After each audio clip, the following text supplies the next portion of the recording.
2024 లేదా 25లో డిగ్రీ లేదా బీటెక్ చదివారా? సాఫ్ట్‌వేర్ జాబ్ కోసం ఎదురు చూస్తున్నారా? అయితే కోడ్ జ్ఞాన్ 100 డేస్ కోర్సులో చేరండి, జాబ్ సాధించండి.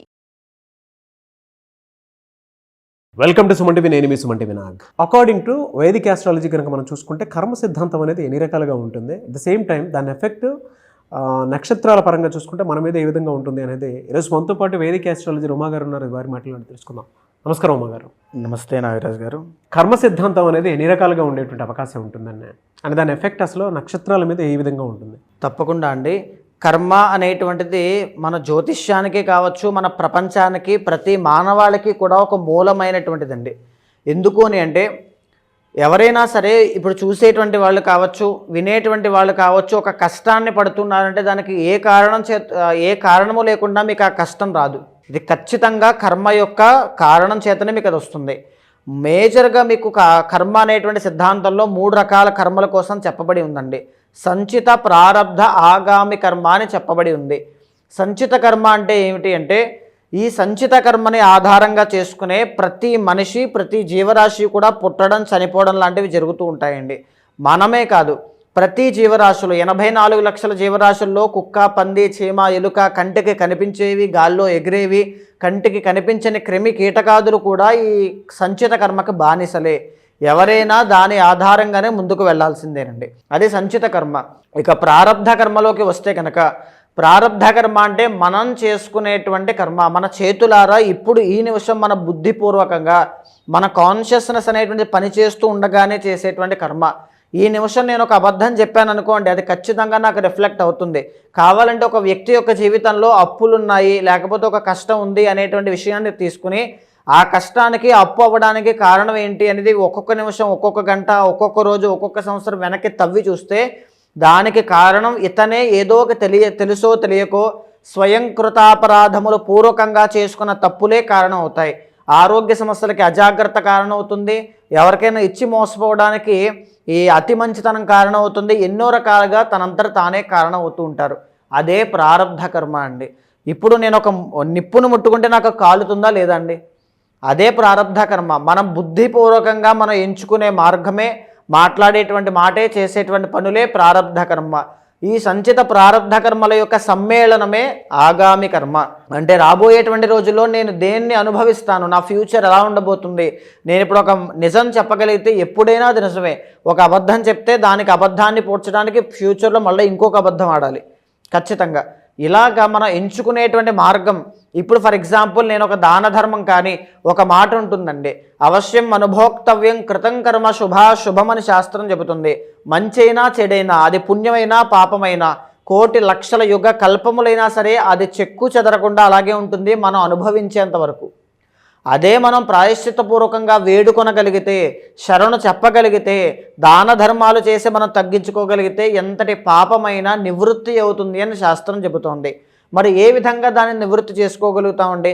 ఉదాహరణకి సంచిత కర్మ వల్ల ఇప్పుడు నాకు ఈ జీవితం వచ్చింది కాబట్టి ఇప్పటి నుంచి నేను సరిగ్గా ఉంటే నాకు ఏ పాపము రాదు, నా జీవితం చాలా బాగుంటుంది అని చాలామంది అనుకుంటారు. కాదండి, సంచిత కర్మ చాలా ఉంటుంది. మన ఈ జీవితానికి ఏదైతే మనం అనుభవించాల్సింది ఉందో అది మాత్రమే మనం అనుభవిస్తున్నాం. ఇంకా క్రెడిట్లో చాలా ఉంది, అది ఫ్యూచర్లో రావచ్చు.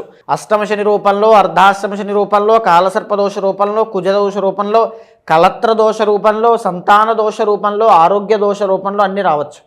దాన్ని తగ్గించుకునే మార్గం ఏంటి, ఏ విధంగా మనం తగ్గించుకోవాలి అని చెప్పడానికే జ్యోతిష్యము అంటే ఆస్ట్రాలజీ అనేటువంటిది ఒక మూలమైనటువంటి బ్రహ్మాస్త్రంగా ఉంది. ఉదాహరణకి మనకు ఉన్నటువంటి గ్రహాల్లో శనిని కర్మకారకుడిగా మనం చెప్తామండి. స్థానముల్లో, భావాల్లో అష్టమము అష్టమ శని అని, 4 అర్ధాష్టమ శని అని, 12, 1, 2 ఏలినాటి శని అని, 10 కంటక శని అని, కెరీర్లో ఇబ్బందులు, ఆరోగ్య సమస్యలు, ఫైనాన్షియల్ ప్రాబ్లమ్స్, ఈ విధంగా ఇన్ని రకాలుగా మన జీవితాన్ని ప్రిడిక్ట్ చేస్తూ ఇన్ని విధాలుగా మన కర్మని ఈ విధంగా అనుభవించబోతున్నారు. దీని నుంచి నివారణ కావాలి అంటే ఈ గ్రహం యొక్క అధిదైవానికి పూజలు చేస్తూ ఆ గ్రహానికి మనం సరెండర్ అవ్వడం వల్ల, ఆ దైవానికి మనం సరెండర్ అవ్వడం వల్ల, ఫలానా పెసలు, ఫలానా నువ్వులు, ఫలానా శనగలు దానంగా చేయడం వల్ల, లేకపోతే అన్నదానం చేయడం, గోసేవ చేయడం, ఇలాంటి కార్యక్రమాలు మనతో చేయించడం వల్ల మనకున్నటువంటి కర్మని తగ్గించడమే జ్యోతిష్యం యొక్క మూలమైనటువంటి స్వరూపము, మూలమైనటువంటి కారణం అండి. అలాగా ప్రతి నక్షత్రానికి, ప్రతి రాశికి, ప్రతి లగ్నానికి కూడా కర్మ అనేటువంటిది ఖచ్చితంగా మూలమైనటువంటిది ఉంది. సో దాన్ని మనం ఏ విధంగా ఎవరెవరు ఎలాంటి జాగ్రత్తలు ఆచరించాలో ప్రతి నక్షత్రంలో మనం మాట్లాడుకుంటూ ఉన్నాం. ఆ భాగంలోనే ప్రతి నక్షత్రానికి మనం జాగ్రత్తలు చెప్పుకుంటూ ఉన్నామండి. మీరు చెప్పిన దాని ప్రకారం అయితే ఈ మూడిట్లో కనుక మనం చూసుకుంటే కర్మ సిద్ధాంత ప్రకారం ఎస్పెషల్లీ విమెన్కి ఉత్తరాభాద్ర నక్షత్రం వారికి ఆగస్ట్ నుంచి డిసెంబర్ వరకు ఏ విధంగా ఉంటుందండి? తప్పకుండా అండి. ఉత్తరాభాద్ర నక్షత్రము అనేటువంటిది మీనరాశిలో సంచారం చేసేటువంటి నక్షత్రం నాగరాజు గారు. ప్రధానంగా ఉత్తరాభాద్ర నక్షత్రానికి అధిపతి శని భగవానుడు అండి. అంటే జనరల్లీ వీళ్ళు ఎవరి సహాయ సహకారములు అవసరం లేకుండానే పైకి ఎదగగలిగేటువంటి శక్తి సామర్థ్యాలు ఉన్నటువంటి వాళ్ళు. మీనరాశి అంటే ద ఒరిజినల్ 12th హౌస్ అండి. అంటే ఎంత సంపాదించినా అంటే దీంట్లో జనరల్లీ ఎవరుంటారు అని అంటే గొప్ప గొప్ప వేదాంతం చెప్పేటువంటి వాళ్ళు, తర్వాత చిన్న స్థాయి నుంచి పెద్ద స్థాయికి ఎదిగినటువంటి సక్సెస్ఫుల్ పర్సన్స్, ఎంటర్ప్రీనర్స్, తర్వాత చెప్పాలి అంటే ఫిల్మ్ యాక్టర్స్, సిద్ధులు, యోగులు, మహర్షులు, మంత్రవేత్తలు, శాస్త్రవేత్తలు, తత్వవేత్తలు అందరూ కూడా దీంట్లో ఉంటారండి. చాలా బాగుంటారనమాట. అయితే కానీ ఏంటంటే వీళ్ళ జీవితంలో వీళ్ళ లైఫ్కి సంబంధించిన ఏది సంపాదించుకోలేకపోతారు. అది ఉంటుంది బికాజ్ ఆఫ్ మీనరాశి కాబట్టి. వీళ్ళేంటి స్పిరిచువల్ గెయిన్స్ అనేటువంటివి మాత్రం చాలా బాగుంటాయి. అవుట్ ఆఫ్ ది బాక్స్ ఆలోచించడం అన్నీ ఉంటాయి. సో వీళ్ళకి జనరల్లీ తల్లికి సంబంధించినటువంటి ఇబ్బందులు ఎక్కువ ఉంటాయండి. అంటే మాతృమూర్తి అయినటువంటి వాళ్ళ తల్లితో ఇబ్బందులు ఎక్కువగా రావడం, శత్రుత్వం ఎక్కువగా ఉండడం, ఇలాంటివి ఎక్కువగా ఫేస్ చేస్తారు నాగరాజు గారు. ప్రధానంగా చెప్పాలంటే ద ఒరిజినల్ 12th లార్డ్ వీళ్ళకి శని అవ్వడం వల్ల సంబంధం లేనటువంటి గొడవలో ఇరుక్కుంటూ ఉంటారు. అంటే లీగల్గా అంటే అతి మంచితనం వల్ల మోసపోయే అవకాశాలు చాలా ఎక్కువ ఉంటాయండి. వీళ్ళకి ఏముండదు, వాళ్ళు ఉన్నటువంటి చోటన ఉంటే వాళ్ళకి సరిపోతుంది. కానీ అనవసరమైన విషయాల్లో తలదూర్చడం వల్ల మోసపోయే సందర్భాలు చాలా ఎక్కువ ఉంటాయి, అతి మంచితనం ఎక్కువ అవ్వడం వల్ల. The original 6th lord Ravi అవ్వడం వల్ల ఈగో, అహంకారానికి ఎప్పుడైతే వీళ్ళు తప్పు ఒక రాంగ్ డైరెక్షన్లోకి వెళ్తారో అక్కడి నుంచి వీళ్ళ లైఫ్లో చాలా ఇబ్బందులు ఉంటాయి. అందరూ అని నేను చెప్పనండి. ఈ సంచిత కర్మ వల్ల ఇబ్బంది పడేటువంటి వీళ్ళకి ఖచ్చితంగా అది కనబడుతుంది. ఎప్పుడూ లేనటువంటి బద్ధకము కానీ, ఎప్పుడూ లేని సోమరితనం కానీ, ఎప్పుడూ లేని నిర్లక్ష్యం కానీ శని ఉన్నప్పుడే ఎందుకు వస్తాయండి? ఏలినాటి శని ఉన్నప్పుడే ఎందుకు అవి కనబడతాయి? బద్ధకం, నిర్లక్ష్యం అంటే అది అంతేనండి. కర్మ వల్ల కూడా అంతే. ఆ సమయంలో ఎప్పుడూ తీసుకోని నిర్ణయాలు కూడా తీసుకుంటారు. ఒక డ్రాస్టిక్గా చేంజెస్ అనేవి కనబడతాయి. సో దానివల్ల చాలా ఇబ్బందులు పడతారు. అండ్ ఇంకొకటి ఏంటి అంటే వీళ్ళ తండ్రి యొక్క అనారోగ్యము, తండ్రి యొక్క మరణము, తండ్రి యొక్క ఇబ్బందులు వీళ్ళకి చాలా జీవితంలో మార్పులను తీసుకొస్తాయి. తండ్రి పాత్ర అనేటువంటిది చాలా ఎక్కువ ఉంటుంది వీళ్ళ లైఫ్లో వచ్చేటువంటి ప్రతిదానికి, హెల్త్కి కానీ, మనీకే కానీ, అన్నిటికీ సంబంధించి కూడా. ప్రధానంగా నాగరాజు గారు వీళ్ళకి ఏంటి అంటే మెరిటల్ లైఫ్ ఇష్యూస్ అనేటువంటివి ఎక్కువ ఉంటాయండి. Because the original 4th and 7th lord బుధుడు కాబట్టి మెరిటల్ లైఫ్లోకి ఎంటర్ అయిన తర్వాత ఐదర్ కుటుంబం నుంచి దూరంగా రావాలి, లేదా బిజినెస్లో డౌన్ఫాల్ అయినా చూడాలి, లేదా మెరిటల్ లైఫ్లో ఇబ్బందులైనా రావాలి. 2 మ్యారేజెస్ చేసుకోవడం కానీ ఇలాంటివన్నీ కూడా చాలా ఎక్కువ ఉంటాయి. సో చిన్న వయసులో పెళ్ళైనా చుట్టాలతో, ఎందుకంటే బుధుడు కాబట్టి బంధుకారకుడు కాబట్టి చుట్టాలమ్మాయితో పెళ్ళిళ్ళైనా కానీ ఖచ్చితంగా ఇబ్బంది అనేది ఫేస్ చేస్తారు. ఇంకొకటి చెప్పాలి అంటే the original 3rd and 8th lord శుక్రుడు వల్ల హార్ట్ బ్రేక్స్ అనేటువంటివి చాలా ఎక్కువ ఉంటాయండి. లవ్ ఫెయిల్యూర్ అవ్వడం కావచ్చు, లేకపోతే ఈ యొక్క విమెన్ రిలేటెడ్ ప్రాబ్లమ్స్ అనేవి ఎక్కువగా రావడం, మెన్కి టెస్టోస్టెరాన్ ఫెర్టిలిటీ ఇష్యూస్ అనేటువంటివి ఎక్కువగా రావడం, విమెన్కి పీసీఓడి, పీసీఓఎస్ కానీ, థైరాయిడ్ కానీ, యూటరస్ ప్రాబ్లమ్స్, మెన్స్ట్రువల్ సైకిల్స్లో ఇబ్బందులు, యూరినరీ ట్రాక్ ఇన్ఫెక్షన్స్ కానీ ఇలాంటివి చాలా ఎక్కువగా రావడం. సో చెప్పుకోలేనటువంటి కొన్ని ఆరోగ్య సమస్యలు అనేవి చాలా ఎక్కువ వస్తాయండి. దానివల్ల పడేటువంటి శ్రమ, ఒత్తిడి చాలా ఎక్కువ ఉంటుంది. ద ఒరిజినల్ 5th లార్డ్ వీళ్ళకి చంద్రుడు అవ్వడం వల్ల పుట్టినటువంటి ఆడ సంతానము సంచిత కర్మ వల్ల మీరు ఇబ్బంది పడుతూ ఉంటే మీ పుట్టినటువంటి సంతానం విషయంలో చాలా ఇబ్బందులు అవుతాయండి. ఎలాంటి ఇబ్బందులు అంటే వాళ్ళు మీకు వ్యతిరేకంగా పెరగడం, మొండితనం, పెంకితనం చాలా ఎక్కువగా ఉండడం, మీరు చెప్పిన మాట వినకపోవడం, లేదా విద్యలో అభివృద్ధి లేకపోవడం, వాళ్ళ నడవడికలో చేంజెస్ రావడం, అది మీరు కళ్ళారా చూసి బాధపడుతూ ఉండడం, చెప్పలేక చెప్పినా వినట్లేదనేటువంటి ఒక భావనతో అసంతృప్తికి గురవడం, ఇలాంటివన్నీ కూడా సంచిత కర్మ వల్ల మీరు పడేటువంటి ఇబ్బందులు. మేజర్గా అన్నిటికంటే ఏమిటి అంటే మీరు ఎంత కష్టపడినా దేంట్లోనూ రిజల్ట్స్ రావట్లేదు, లాస్ ఆఫ్ మనీ, ఎంత సంపాదించినా డబ్బు నిలబడట్లా, loss of efforts, loss of thoughts, loss of energy, ప్రతిదీ కూడా నష్టము. నాకు ఏది సంపాదించుకోలేకపోయాను, ఏది నిలబెట్టుకోలేకపోయానన్న భావన మీకుంటే సంచిత కర్మ వల్ల మీరు ఎఫెక్ట్ అవుతున్నారు. దాన ధర్మాలు, పుణ్య కార్యక్రమాలు, కొన్ని పూజలు అవి చేసుకోండి, అదే మీకు చాలా మంచిది తప్పకుండా అండి.